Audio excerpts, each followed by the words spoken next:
Phetogo e hapegileng ya SADC e laola gore masole a ntseng a le kwa lefatsheng la DRC go tlisa thitibalo a poe.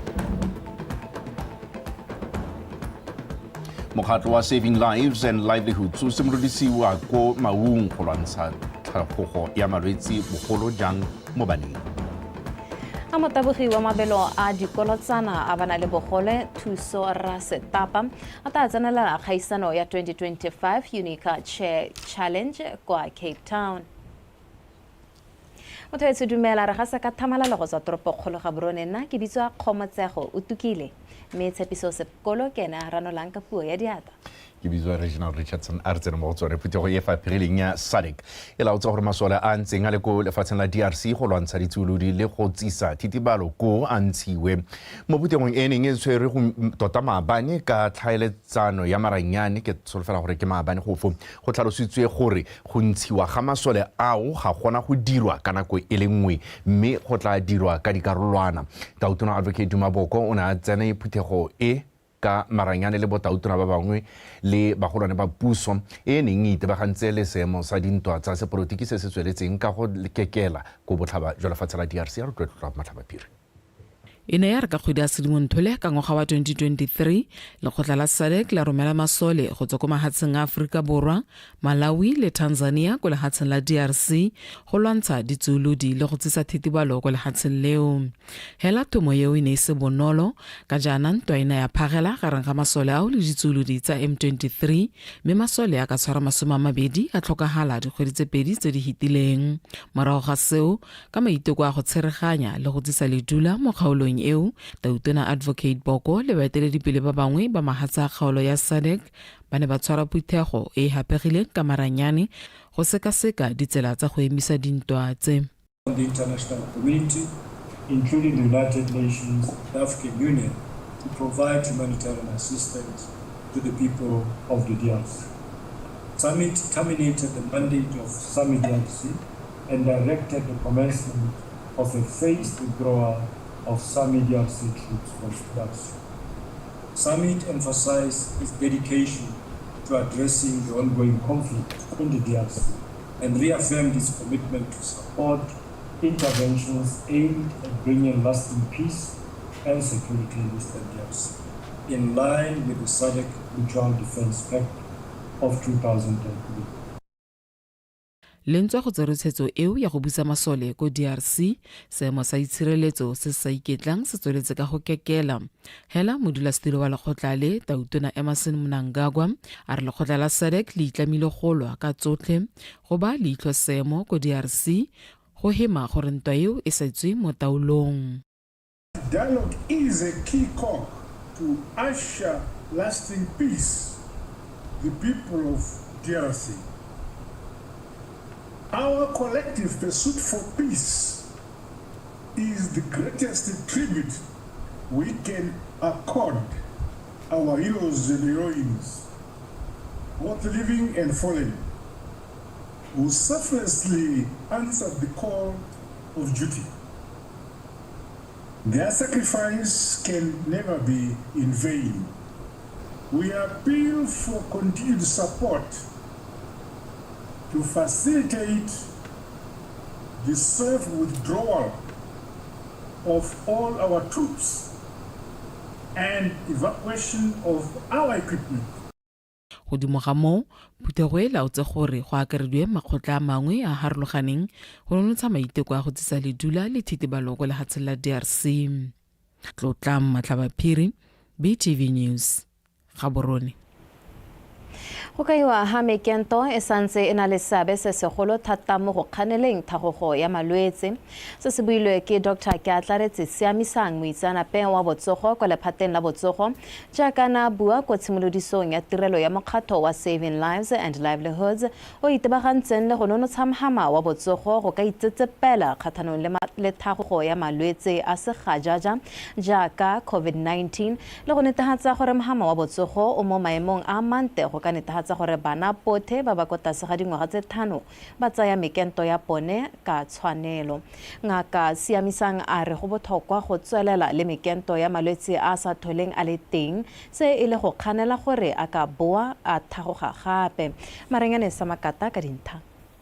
Ka lenaneo la Saving Lives, Saving Livelihoods, African Medical and Research Foundation, AMREF, e mo maong e tshwaragane le mekgatlo e mengwe jaaka ICHAP, BOMRA le Red Cross go netefatsa gore bana botlhe ba ba ka fa tlase ga dingwaga tse 5 ba tsere mekento ya bone ya thibelo malwetse mangwe. So as a country, we have made significant achievement since we introduced our national immunization program. We have multiple life-saving vaccines. Re le lefatshe re dirile bontle fela thata fa sele re simolodisa mekento ya bana. Ra le mekento e le 13 e bolokang matshelo ka e sireletsa bana mo malwetseng a tshwanang jwa lepero, mmokwane le malwetse a mangwe a bana. These vaccines offer protections against paralytic polio, measles, and other childhood illnesses. We are very much delighted to work with the ministry in Botswana and re tumeletse go bereka le makalana a fano a mo mohameng wa botsogo go thusa lephata la botsogo go boloka matshelo a batho ba ba mo diphatseng tsa malwetse a sa gajaja mo isagong. Integration of COVID into routine immunization. Kgaolo ya bokone bophirima ke nngwe ya dikgaolo tse di lebanweng ke dikgwetlho tse dintsi mme ka jalo go na le kgonagalo e ntsi ya gore bana ba se ka ba tsaya mekento ka fa tshwanelong. We are operating with a total of 92 mobile stops within our district. And out of this number, we have 55 camps within the Delta, where we are also providing various healthcare services to over 55 camps. Re na le mafelo a re a etelang a le 92 go isa ditlamelo tsa botsogo tse di farologaneng mo kgaolong ya rona. Mo palong e go na le dikampa di le 55 tse re di etelang mo makgobokgobong.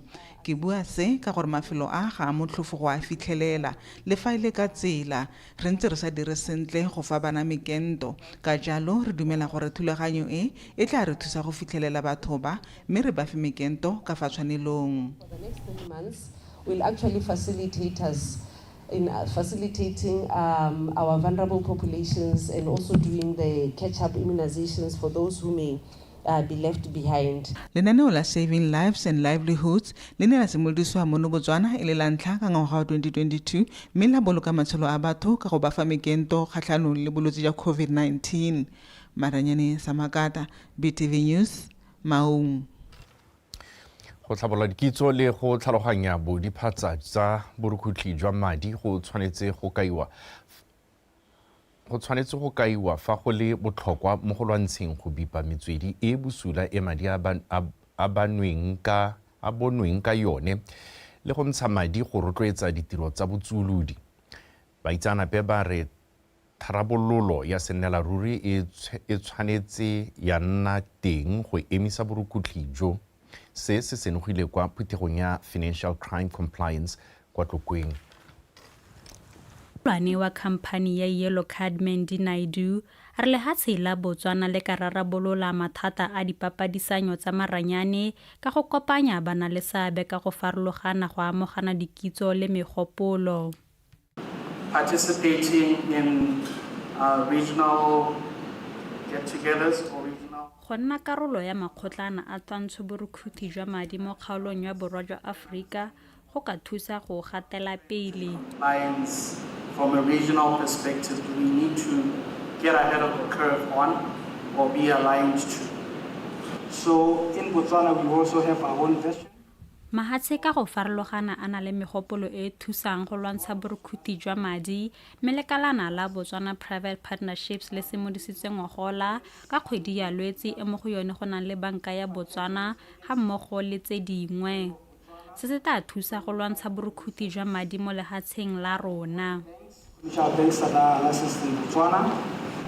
Through these arrangements, the entities are collaborative sharing of information for fighting of financial crime in our country.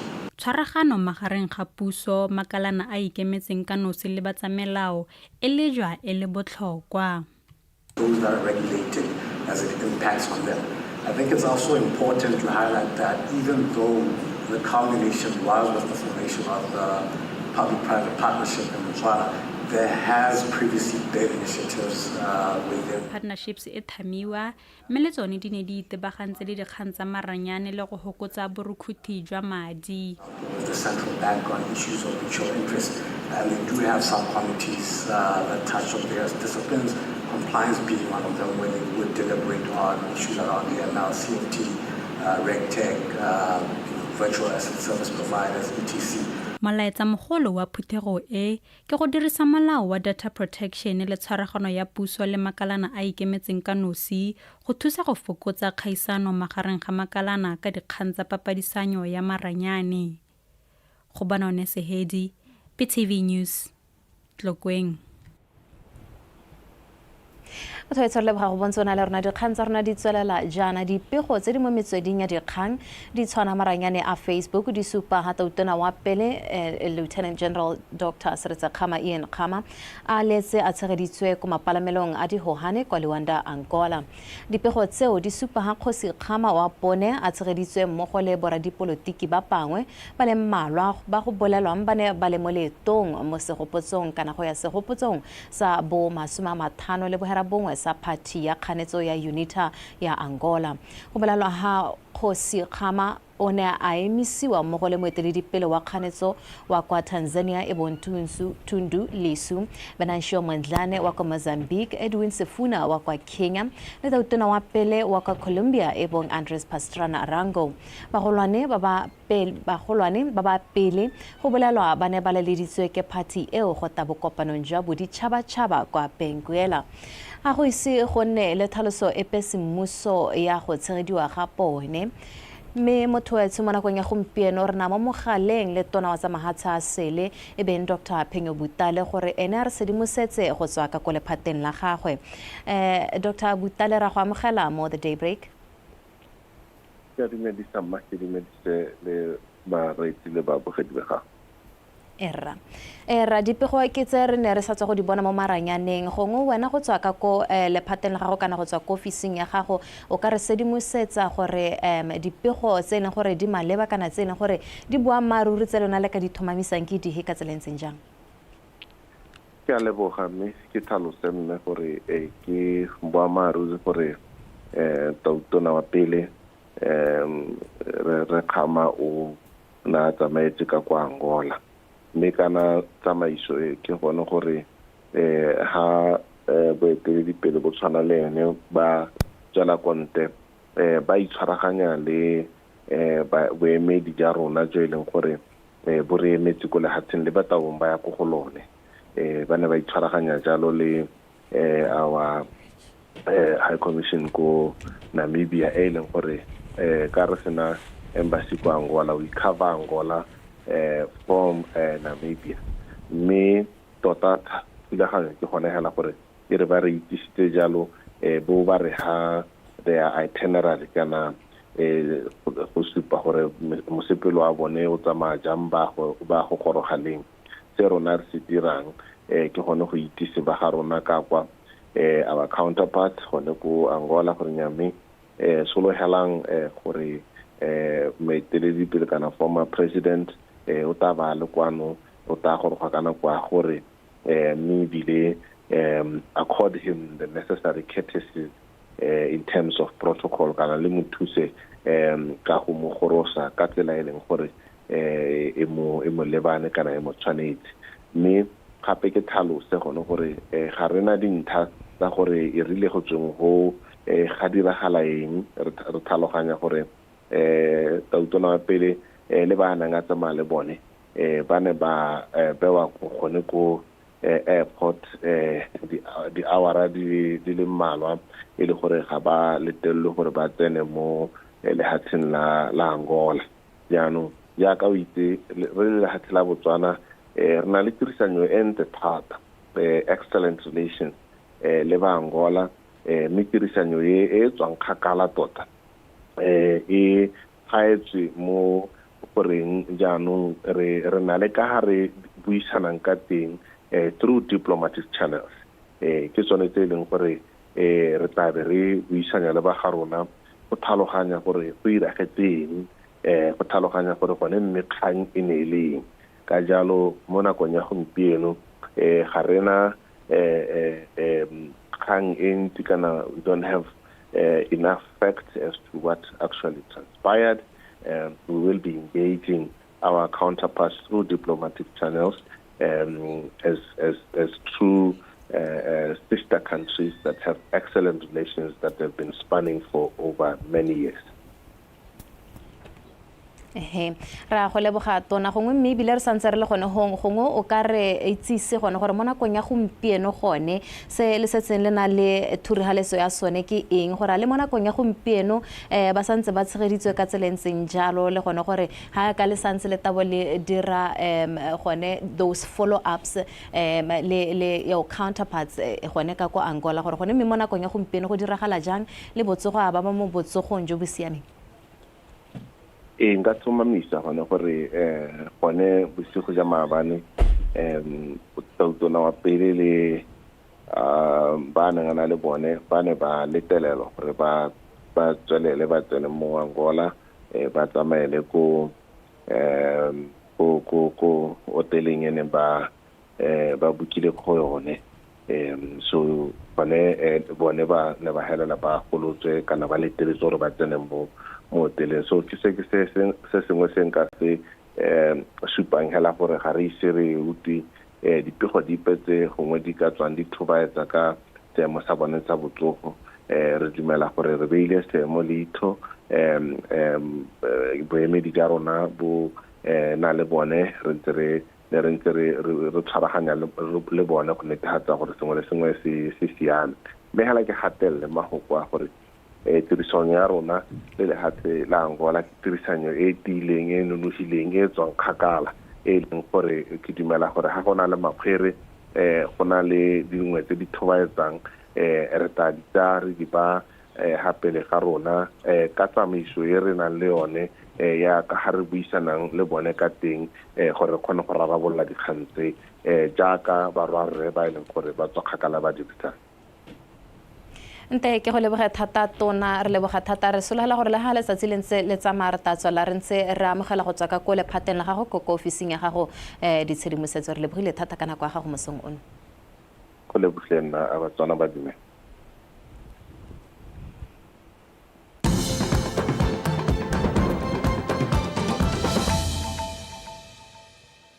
a re tswalla motho wetso bandi ba motse wa Letlhakeng ba re ga ba itebedisiwe ke ditirelo tsa botsogo tsa motse wa bone bandi ba tlhalositse fa kokelwana ya bone e le nngwe fela e sa balekana ka motse o godile go menagane bana ba bua kwa phuthegong ya khotla le mo parlamente wa bone re Nomkhaza Mkhwathi. Jessica Pilane. Motse wa Letlhakeng mo kgaolo ya Kweneng o na le palo ya batho e ka fetang 8,000 mme o tlamelwa ke kokelwane e le nngwe fela e mo motseng o e gape go tlhalosang e tlamela le batho ba metse e gaufi e akaretsa Khudumilajwe, Salajwe, Disegwana le mengwe. Bandi ba re dipalo tseo di imela kokelwana e ka ba sa go le ditlamelo tsa botsogo sentle. Botsogo bo re sokodisa mo go bothoko go kile ga bo go na le setho sa se ka sa karabane ka gate ke ya x-ray go emitsi sa re soletswa sepatelana since 1997 musike o montsi kwa tleliniki ya Letlhakeng musike o montsi batho ba Letlhakeng ba tshele sentle ka re botsogo ke gone ga ntanta botsogo bo tapele o kgona go tsena kwa tleliniki o ba go tswa ka sikisi ka gore service delivery is there is not appetizing. Babereki ba nneng ba le teng bana ba isiwa kwa ntle ga Letlhakeng ka promotion ba transferiwe mme ba sena ba transferiwa ga se ka gatsisiwa ope mongame go tla go ba replace dingaka mo kgaolong ya rona di 7 hela mo kgaolong yotlhe ya Kweneng West di 7 tse 4 di mo Letlhakeng clinic ba mo Letlhakeng clinic ba 4 ba khabara di clinic di 11 gore mo letsatsing bongaka ba babedi kana 1 ba babedi ba ile ko kontle go bona balwetsi ba bangwe yaanong bongaka ka bona gore ba tlhaela re tlhalwa ke dingaka. Sepatala se solofetseng go agiwa mo motseng o se tla thusa go rarabolla dikgwetlho tsa go akola ditlamelo tsa botsogo tsa motse o. Fota sa bolo go nna teng go le ba ga ikile a re sa nna teng madi a teng a tsamaya nna ka re a leng teng ke tla tsoma gore a batle go aga sepatala sa Letlhakeng primary hospital e approvilwe betso. Ditlhabololo tse dingwe go tlhalosiwa di le mo tseleng. Mo dilong tsa metsi a tlhano tse ne ke di bua e nngwe e pasitseng ke tsela ya go tswa go ya ko Kaudwane.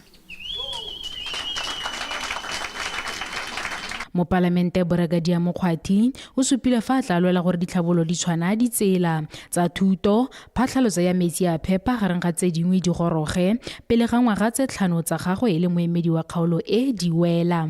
Jessica Pilani, BTV News, Letlhakeng. Bani ba tropo ya Lobatse ba re ba tshwengwa ke borukhuthi jo bo diragalang ko bo dirwa ke digongwana ba supa ha seemo se ama dikgwebo le matshelo a pone. Mo nakong eno bani ba re ba thorontshiwa ke segongwana se se ipitsang mashebeshete leina hela le le maswe la dikebekwa. Ba boletse sema ba mo phuthegong ya kgota e ne rulagantswe ke mapodisi ka maiteko a go tshwaragana le morahe go laola seemo. A rutepego ka lone sekobo. Digongwana tsa dirukhutlhi tse di kgaogantseng ka go farologana ka dingwaga tsa bone ba iteile maina mme ba phamolela batho dibeke go ba tlhaba ka dithipa le go thuba matlo ba utswa dithoto bosigo le motshegare. Morafe wa toropo ya Lobatse ba ne ba kgala seemo se ba supa fa se ka phutlhamisa itsholelo ya toropo ka jalo ba kopa go neelwa marapo a go tsibogela seemo ka bana le methale e ka ba thusang go se laola.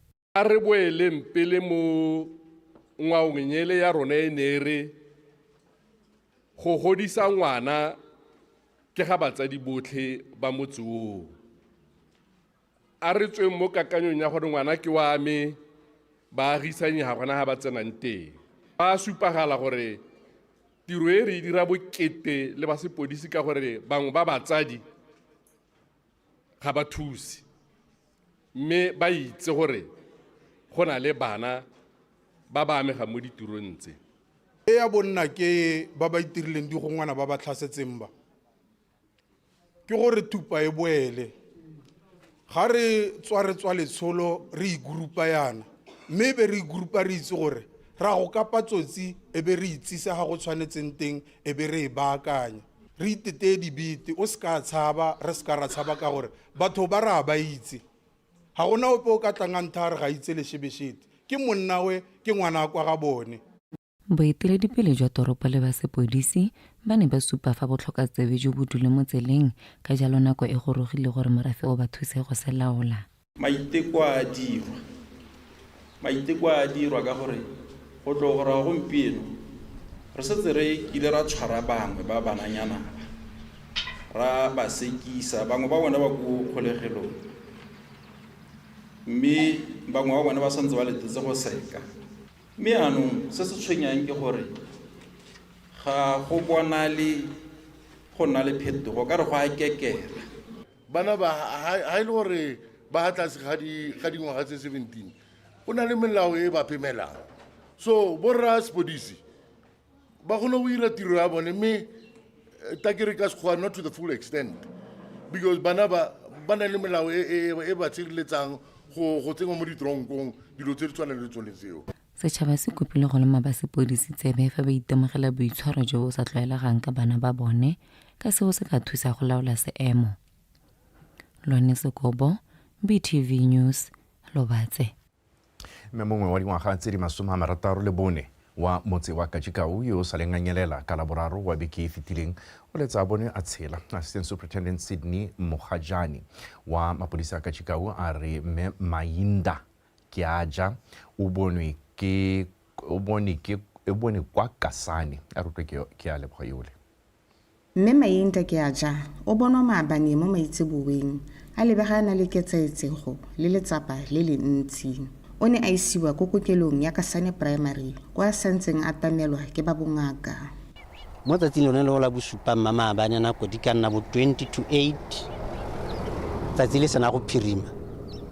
Mongwe wa mapodisi ba me o na heta gona ha re teng na tswa mo Kajikau a tsamaela ka ha a lebile ko Kasane mme a re gona ha re leng teng a rakana le motho yo na tsamaya ka dinao gone go ha re leng teng ha re ha khoneng ya sekolo sa community junior secondary ya motse mme ha setse a bona gona ha re teng na itahela ka la ga mmoshe mme a sa rola ditlhako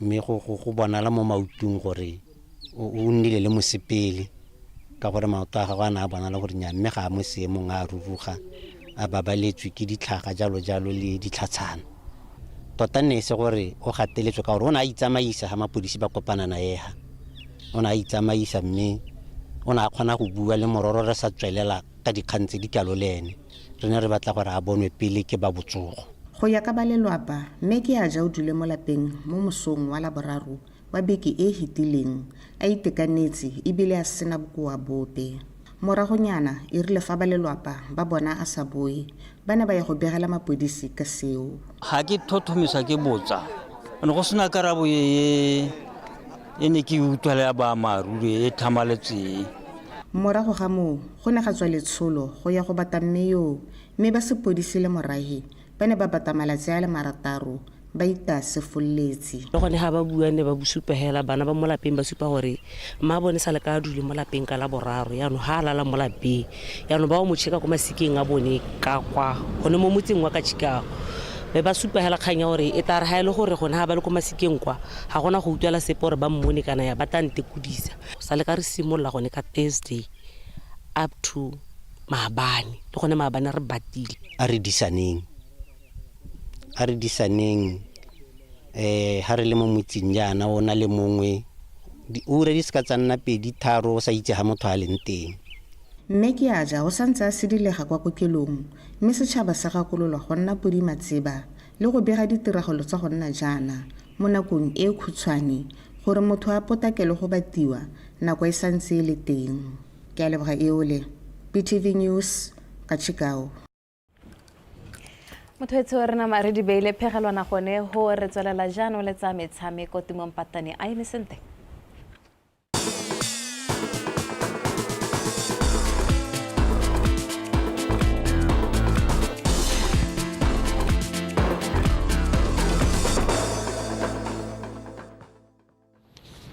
o tsoma dumeng ka mogala ka dikgang tsa gago tsa metshameko mme re di simolola tota ka tsela e ntseng jaana motabogi wa dikolotsana tsa di-wheelchair thuso Rasetapa a re o ya go leka ka gotlhe go tokafatsa ka fa dirileng ka teng kwa lebelong la kgaisano ya Ontikwa Wheelchair Challenge kwa feditseng mo maemong a bobedi ka ngwaga wa 2024 Rasetapa yo tlabong e le ene Motswana fela yo phadisanyang ko a re o a go iteisana borathana mo lebelong la 21 kilometers ka matlhatso kwa Cape Town, South Africa.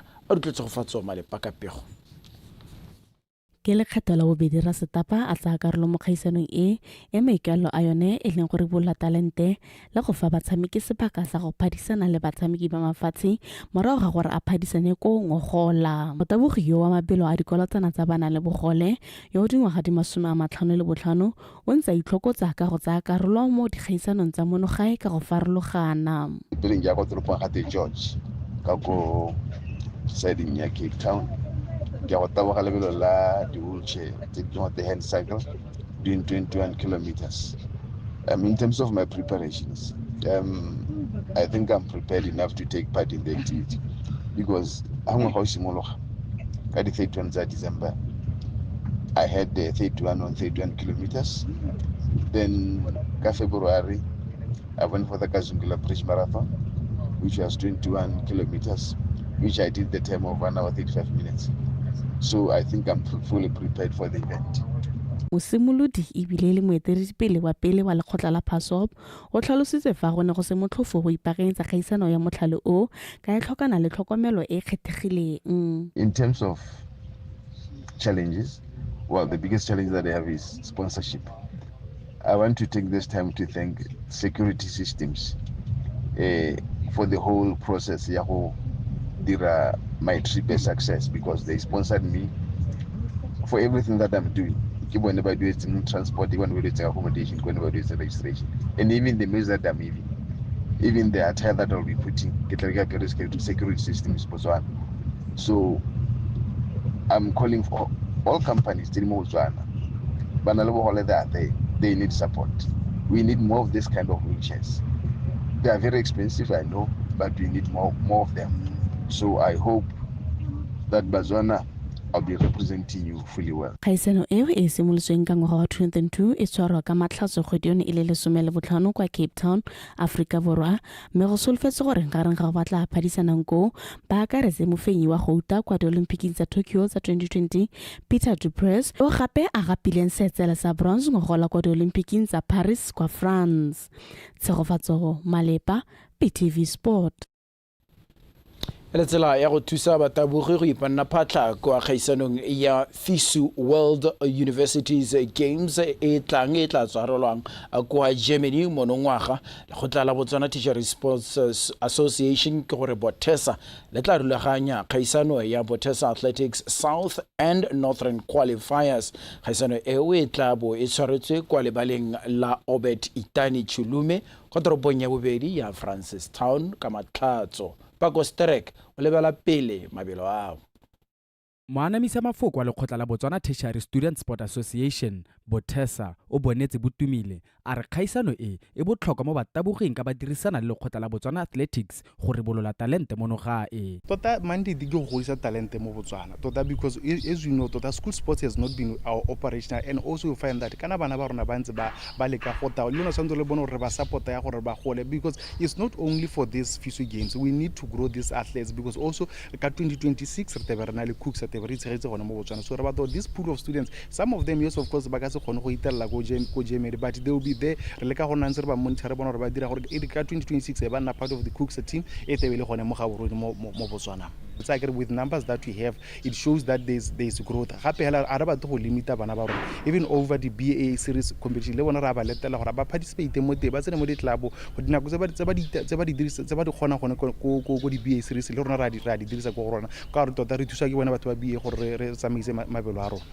Botumile o tsweletse a supa fa bana le tsholofelo e kwa godimo gore kgaisano eo e tla bong e le ya ntlha ba e tshegetsa monongwaga e tla tsamaya sentle le ntswa gona le tse di saletseng kwa morago. Re ntse re na le challenge tota re le ba Botesa in terms of support ya bana ba dikolong tsa rona, and mostly from government institutions. Tota go na le kgwetwa gore bana ba te ba le bantsi ba batla go participate ba support that thing ga re itumedise, but re sa tswa go nna le retreat le di principal go leka go bathalotsa gore tota re le Botesa re aka re batla go ira go ne mo ka bogone ke tsa ke re gongwe le gone go ka leka go thusa gore ba itse gore nya mme ha batho ba Botesa ba re bona bana ba le competition ba tsondre ba thuse jang go thokala. It's like over and above that, I think over 1,000 students but Francistown. We can imagine that's a huge number of athletes by participate in the competitions in Kenya. E tla re mo kgweding e tlang lekgotla la Botesa le tshegetse makgaolakgang a kgaisano e go tswelela ba neela batabogi sebaka sa go tokafatsa dinako tsa bone. Pako Sterek, Btv Sport, Tlokweng. O maitekong a go rotloetsa le go ngwakela bana mo motshamekong wa cricket go tswa kwa moding. Lekgotla la Botswana Cricket Association le tla tshwara kgaisano ya tsa bana ba ba ka fa tlase ga dingwaga tse 17 kgwedi eno e le 20 le borobobedi le 20 20 tota le borobabongwe mono ga borone. Rata moeng o bua le ba Botswana Cricket Association. Mothusa modulasetilo wa BCA Somod Damoda o tlhalositse fa Suzuki T20 Under 17 e dirilwe ka maikaelelo a go godisa lorato la motshameko wa cricket mo baneng. We are not going to be sitting back and saying, oh, we're going to wait till this thing happens. Yes, we could have done that, but then what would have... Re na ra lemoga gore COVID e ne a emisa metshameko ka lebaka. Ka re na le dingwaga di le 5 re sa tshameke, mme seo ke sebaka se se leele bana ba sa tshameke mo go bolayang talente ya bana. Re batla go bona bana ba tsweletse fa rona re lefatshe re tlhaloganya gore go dira yalo go ka thusa bana ke sone se se botlhokwa. Play through a structured format to be able to give them an opportunity to represent the country at international level. You're losing that. Okay, money is an important factor. Being paid overtime and not being overpaid, that's not the issue here. If we as a nation cannot come together and understand that we are losing a generation of sports people, boys and girls, no matter what kind of sport it is going to be a serious problem for us. Athletics are bringing us medals right now, but think of what's going to happen if this becomes a foregone conclusion for a long period of time. Kgaisano eo e buletswe basimane le basetsana ba dingwaga tse di ka fa tlase ga 17 go tswa mo ditlhopheng di le 4 tse di tswang mo dikarolong tse di farologaneng tsa lefatshe leno. Here we're going to have a national structure where we will have an under 13, under 15, under 17. Re logalano la go dira gore dikgaolo ka go farologana di kgone go nna le metshameko wa krikete. Mo godimo ga mo re leka go aga setlhopha ka go tsaya bana go tswa mo dikoleng ka go farologana re be re felela re ba kopanya e nna setlhopha se le sengwe. So as a start, what we are doing right now is on the 28th and 29th of March, we have what they call the BCA Suzuki. Suzuki are apparently willing to sponsor towards the costs of the event. We're having a schools tournament for the under-17s, and that's to be hosted at the BCA Oval. We're trying to bring together some of the players that have been identified from the various schools that have been playing cricket, especially government schools and also private schools, and then try and bring them together. We're starting with under-17s first right now, basically because next year, again, we will be participating in the ICC under-19 qualifiers, pathways. Okay, and under-19 qualifiers for the ICC, because it is played every 2 years, they expect the players to be under 17 when they start in the qualification. So in the event that any team that qualifies, that moves from one stage to the next stage, by the time that team plays in the actual World Cup, they're under 19. So that's why we are focusing on the under 17s at the moment to start with. Sumut o boletse fa maikaelelo a ile go dira gore kgaisano e tshegediwe ngwaga le ngwaga mme ebile e akaretsa bana ba le bantsi. When it comes to tournaments, usually we've never engaged in cash prize. Gantsi ga nke re nna le madi re ba fa dimpho mme se re ka se dirang ke go baya madi ao re be ra dirisa mo go baakanyetseng bana mo dikgaisanong tse di tlang. Our focus has not been on prize money as such, because what happens to prize money is we don't know exactly where that gets spent actually. Whereas if we can save, because we are all complaining we don't have enough money, if we can save the money and put that more into the development and try and put money aside to have more programs and tournaments, I think that gives you more of a reward than giving cash money which will get spent either in 1 hour or we don't even know where that goes. Kgaisano e latelang ya lekgotla la Botswana Cricket Association ke ya bomme ya Kalahari Women's T20 Tournament kgwedi e tlang.